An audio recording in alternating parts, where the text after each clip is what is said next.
white leaf. We're moving closer. Can I get a little bit closer? Est-ce que la spiritualité et la religion, pour vous, c'est le même combat? Non. Non.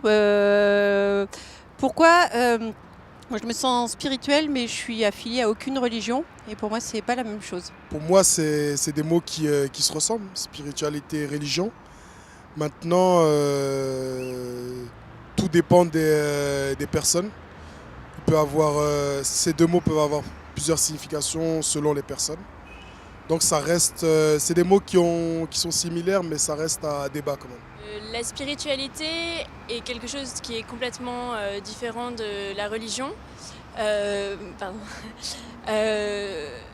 religion, elle dicte nos formes, notre façon de vivre, ce qu'on doit manger, ce qu'on doit faire, tout ça. Et la spiritualité, c'est plus quelque chose qui est inné, qui nous guide et qui accepte toutes les religions. Bien sûr, il y a du spirituel dans la religion, mais est-ce que c'est le même combat? Je ne pense pas. Je ne crois pas en un Dieu en particulier, je crois en la spiritualité et comme quoi c'est les âmes de toutes les personnes qui se retrouvent dans une force supérieure. Et je ne crois pas en une force supérieure en fait. Pensez-vous que les guerres menées au nom des religions sont ordonnées par Dieu? C'est la guerre des hommes, c'est la guerre de l'argent. Donc c'est pour leur bien-être à eux-mêmes et pour le bien-être de leurs idéaux qui sont en train de faire ça. Il n'y a pas d'histoire de Dieu à l'intérieur. À aucun moment il s'est manifesté pour dire faisait la guerre. C'est eux-mêmes qui se sont dit ça parce que généralement c'est économique, c'est une question d'argent. À part au début, il y a la différence avec les fils de Caïn et puis les autres. Mais après, par la suite, c'est pas Dieu qui justifie les guerres. Je pense que l'être humain mène ses guerres et trouve comme prétexte Dieu, parce qu'il ne va pas se jeter le bâton, mais il va prendre Dieu comme prétexte en disant que du coup la guerre qui est menée est une bonne guerre parce qu'elle a été dite par Dieu. Je crois que les guerres qui sont menées au nom de la religion sont à la fois, presque politisées. Parce qu'il y a un acte additionnel effectivement à la politique qui est cautionné par la religion. Ça peut être un acte, oui j'allais dire, je peux me tromper, mais en tout cas je suis convaincu que la religion telle qu'on voudrait manipuler, jouer avec la religion aujourd'hui, c'est beaucoup trop politisé. Aucun Dieu, il existe, même n'engage que ceux qui n'y croient pas, mais Dieu, il existe. Même si la philosophie aujourd'hui soumet Dieu, sinon l'absolu à la discussion. Étant athée, je pense que c'est pas du tout ordonné par Dieu, que c'est juste la volonté des hommes. Est-ce que vous connaissez des héros du continent africain? Alors je n'ai vraiment pas connaissance. Non. Dites-moi si peut-être quelques noms vont me parler. Bah oui, il y a... Ouais, mais enfin c'est un contemporain, mais il y a Nelson Mandela bien évidemment. Qui a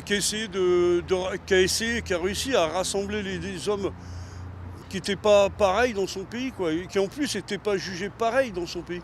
Mais après, je les connais moins, mais il y a eu Thomas Sankara, il y a eu des héros comme ça. Sundiata Keïta n'est pas de notre époque, vous le savez. Nous l'avons approché à travers les ouvrages que nos prédécesseurs, effectivement, nous ont laissés.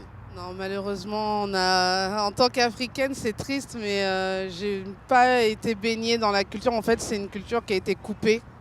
Malheureusement, on n'a pas eu d'éducation ou de connaissance réelle de l'Afrique et de l'Afrique, on va dire, en termes culturels, en termes intellectuels.